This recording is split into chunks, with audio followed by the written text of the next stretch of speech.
పార్లమెంట్లో అడుగుపెట్టిన మీకు పంచాయతీరాజ్, టెక్నికల్ ఎడ్యుకేషన్, ఫారెస్ట్, ఆర్ఎండ్బి అనేక మంత్రిత్వ శాఖల్ని సమర్థవంతంగా నిర్వహించిన మీకు ఈ సభాధ్యక్షుడు ఈ స్పీకర్ స్థానంలో కూర్చోవడం చాలా ఆనందంగా ఉంది.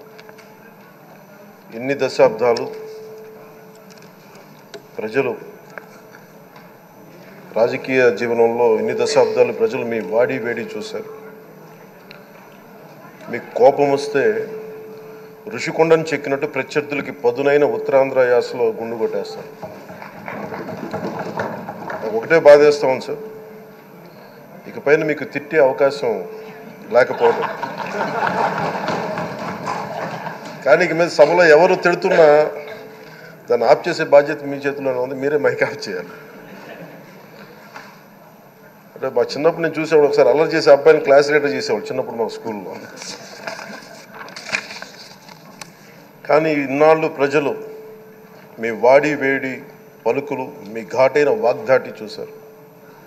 ఈ రోజు నుంచి రాష్ట్ర ప్రజలు మీ హుందాతనం చూస్తారు. డిబేట్స్ వెనకాల దాక్కుని సంస్కారహీనమైన భాషల్ని, భావాల్ని రకరకాల మాధ్యాల్లో విరజిమ్ముతూ ఉంటారు. దాని నియంత్రణ మీ ఆధ్వర్యంలో ఇక్కడి నుంచే మొదలవ్వాలి. ఇందాక సభానాయకులు గౌరవ ముఖ్యమంత్రి శ్రీ చంద్రబాబు నాయుడు గారు చెప్తారు, ఆడబిడ్డలు ఏ విధంగా నలిగిపోయారు ఈ రాష్ట్రంలో గత 5 సంవత్సరాల్లో. చిన్న లేదు, పెద్ద లేదు, ఎవరని లేదు. ఎవరన్నా సరే ఒక మాట మాట్లాడితే వాళ్ళు వ్యక్తిగతంగా దూషణ, సోషల్ మీడియాలో వాళ్ళని క్యారెక్టర్ అసాసినేట్ చేయటం, వాళ్ళు పెద్ద నాయకులు కావచ్చు, కార్యకర్తలు కావచ్చు, లేదా వాళ్ళకి ఎదురు తిరిగి ఒక ఒపీనియన్ చెప్పి ఎవరైనా సగటు మనిషి కూడా కావచ్చు, అది ఇక్కడతో ఈ రోజు నుంచి ఆగిపోవాలి అధ్యక్ష. అది మీ ఆధ్వర్యంలోనే మొదలవ్వాలి. గత ప్రభుత్వం తాలూకు సభ జరిగిన విధానం చూస్తే ఈ వ్యక్తిగత దూషణ ఇవన్నీ చాలా ఇబ్బంది పెట్టే ప్రజలు. ఈ రోజున వాళ్ళకి 11 సీట్లకు పరిమితం అయ్యారు, ఈరోజు లేరు, ధైర్యం లేదు వాళ్ళకి. విజయాన్ని తీసుకోగలిగారు కానీ ఓటమిని కూడా ధైర్యంగా కూర్చుకునే వాళ్ళకి స్థాయి లేదు, వాళ్ళకి పారిపోయారు ఇక్కడి నుంచి. భావంలో ఉండే తీవ్రత భాషలో ఉండాల్సిన అవసరం లేదు. భాష మనుషుల్ని కలపడానికి కానీ విడగొట్టడానికి కాదు. భాష విద్వేషం రేపడానికి కాదు, పరిష్కరించడానికి. ఎంత జటిలమైన సమస్య అయినా, భయంకర సమస్య అయినా చర్చల ద్వారా పరిష్కరించుకోవడానికి కానీ వివాదం సృష్టించడానికి కాదు. ఈ సభ ఉన్నది అందుకు. కానీ మనం చూసింది వాళ్ళ దగ్గర నుంచి బూతులతోటి, వ్యక్తిగత దోషులతోటి రాష్ట్ర పురోభివృద్ధిని ఆపేశారు. అలాంటి సభ కాకుండా ఇందాక మన పెద్దలు శ్రీ గౌరవ ముఖ్యమంత్రి చంద్రబాబు గారు చెప్పినట్టుగా ఇది భవిష్యత్తుకి ఇది ఒక ప్రమాణం అవ్వాలి. 2047 వరకు ఇంత అద్భుతమైన స్థానంలో మనకి ఆంధ్రప్రదేశ్ తెలుగు జాతి ఉన్నత స్థాయికి వెళ్ళాలంటే ఈరోజు మనం వేసే ప్రతి అడుగు అది భవిష్యత్ తరాలకు ఒక నిర్దేశక ఒక టచ్ స్టోన్గా ఉండిపోవాలి, ఒక గిట్ రాయిగా ఉండిపోవాలి. ఈ రోజున ఈ సభలో ఉన్న గౌరవ సభ్యులందరూ చట్టాలు చేయడానికి ఉన్నారు, చట్టాలు ఉల్లంఘించడానికి కాదు. విభేదించడం అంటే ద్వేషించడం కాదు, వాదించడం అంటే కొట్టుకోవడం కాదు. ఇవన్నీ విభేదించడం, వాదించడం ఇవన్నీ ప్రజాస్వామ్యానికి చాలా మౌలికమైన పునాదులు. ఆంధ్రప్రదేశ్ ఆవిర్భావం జరిగి అసలు భాషా ప్రయుక్త రాష్ట్రాల ఆవిర్భావమే మన ఆంధ్ర రాజ్యంతో మొదలైంది. అమరజీవి పొట్టి శ్రీరాములు గారి బలిదానం మీద మన రాష్ట్రం పుట్టింది. 56 రోజులు తిండి తిప్పలు తినకుండా నరకం అనుభవిస్తూ ఆయన బలైపోయారు.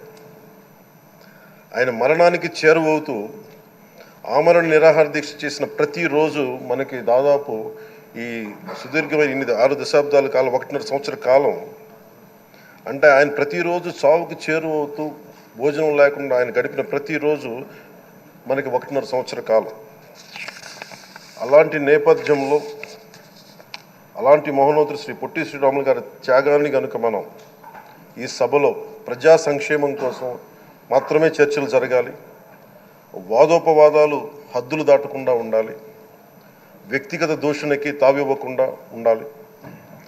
అలా కాకుండా గత ప్రభుత్వంలాగే ఈ సభని తిట్లకి బూతులకి కొట్లాటికి వాడితే ప్రతి నిమిషం పొట్టి శ్రీరాములు గారి బలిదానాన్ని అవమానం చేసినట్టే. ఒక గొప్పవాడు, ఒక మహానుభావుడు బతికినప్పుడు మాత్రమే కాదు, చనిపోయిన తర్వాత కూడా కొన్ని తరాలు ఉపయోగపడతారని నిరూపిస్తారు.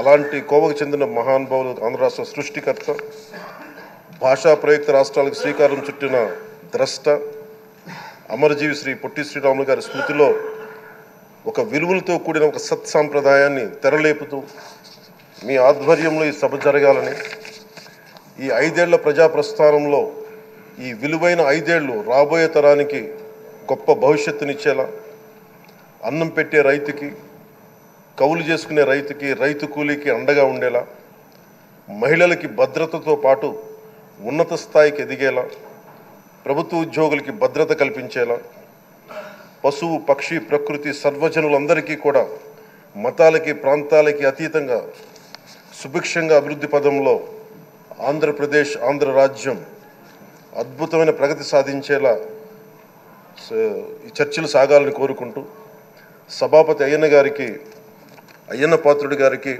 మీ ఆధ్వర్యంలో ఈ సభ ఒక సరికొత్త సాంప్రదాయానికి, సత్సాంప్రదాయానికి ఇది తెరతీయాలని కోరుకుంటూ మీకు మరోమారు శుభాభినందనలు తెలియజేసుకుంటాం. గౌరవ మంత్రులు లోకేష్ గారు మాట్లాడతారు. స్పీకర్గా ఎన్నికైన అయ్యన్న పాత్రుడు గారికి నా హృదయపూర్వక శుభాకాంక్షలు. అయ్యన్న పాత్రుడు గారు అంటే అందరి పాత్ర, ఎప్పుడూ ప్రజల గురించే ఆలోచించే వ్యక్తి. అధికారంలో ఉన్న ప్రతిపక్షంలో ఉన్న ప్రజల సమస్యలు ఎట్లా పరిష్కరించాలని ఆలోచించే వ్యక్తి అయ్యన్న పాత్రుడు గారు. అయ్యన్న పాత్రుడు గారు అంటే ఒక పోరాటం, ఒక పౌరుషం. ఇప్పుడే పవనన్న అన్నట్టు క్షణిక ఆవేశం కూడా ఉండేది, ఇప్పుడు ఇంకా అవకాశం లేకుండా పోయింది.